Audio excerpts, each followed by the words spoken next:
Барлықтарыңызға сәлем, каналыма қош келдіңіздер.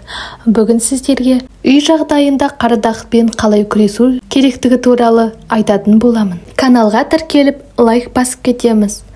Ас содасынан жасалған маска беттегі пигментті дақтарды кетіреді. Бет терісіндегі пигментті қарадақтардан біржолата құтылу үшін теріні тазалау және тері иммунитетін көтеру. Теріге арналған диета әдістерін қолдану керек. Бірінші қадам – бет терісін терең тазалау. Байқасаңыз, пигментті дақтар әсіресе майлы бет терісінде жиі пайда болады. Неге? Бет терісі майлы болғандықтан оған қонған шаң, кір терең тазаланбаса, теріні бүлдіріп, ол пигментті дақтың пайда болуына себеп болады. Сондықтан майлы бет терісіне ерекше күтім қажет. Ас содасынан маска әзірлеу үшін мынандай қарапайым әдісті қолдануға болады. 0,5 шай қасық ас содасын алақаныңызға салып, 2-3 тамшы су тамызып езесіз. Ботқа тәріздес болған қоспаны бет терісіне тегістеп жағасыз да 10 минуттан соң алдымен скраб ретінде оны жеңіл уқалайсыз. Содан соң жылы сумен жуасыз. Бет терісін ас содасымен терең тазалаудан бұрын теріні су буына 1 минут булап жұмсартып алуды ұмытпаңыз. Немесе 2 ас қасық ұнға 1 шай қасық ас содасын қосып, шамалап ыстық су құйып отырып араластырыңыз. Қою қаймақ сияқты болған қоспаны бет терісіне жағып, 10 минуттан соң жылы сумен жуу керек. Есте ұстаңыз, бұл бет тазарту маскасын аптасына 1-2 рет қолданған жөн. Одан жиі қолдансаңыз, бетіңіздің терісін қатты құрғатып жібереді. Сонымен қатар көз айналасы терісіне жақпаған абзал.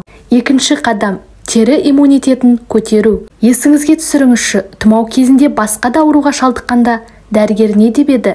Иммунитеттеріңізді көтермесеңіз ауыра бересіз. Иммунитетті жоғарлату маңызды деген. Солай ғой.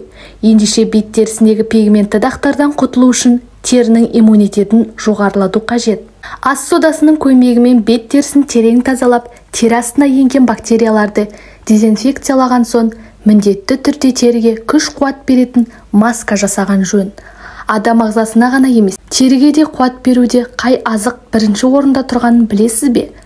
Иә, ол сұлы. Сұлының құрамында бет терісіне қажетті минералды зат көп. Сұлы ұлпасын кез келген азық-түлік дүкендерінен оңай таба аласыз. 2 ас қасық сұлы ұлпасына 3-4 ас қасық піскен ыстық сүт құйып араластырыңыз. Жылы күйінде ас содасымен тазартылған бет терісіне жағыңыз. 20-30 минуттан соң жылы сумен жуыңыз. Есте ұстаңыз, сұлы маскасына жарты шай қасық бал қосуға болады. Үшінші қадам – теріге арналған диета. Зерттеушілердің айтуынша, сұлы дәннен алынған сүтшенің химиялық құрамы адамның сүтіне өте ұқсас екен. Сұлы сүтшесінің калориясы өте аз, есесіне ағзаға керемет күш береді және қажетті дәрумендермен қамтамасыз ете алады. Ол сонымен қатар бауырды, бүкіл тері жасушаларын тазартатын қасиетке ие. Күніне 2-3 рет астан 30-40 минут бұрын ішу керек. Дайындау әдісінде де түк қиындық жоқ. 1 стақан қайнаған жылы суға 1 ас қасық сұлы сүтшесін араластырып, 3-5 минуттан соң түгел ішіп тауысасыз.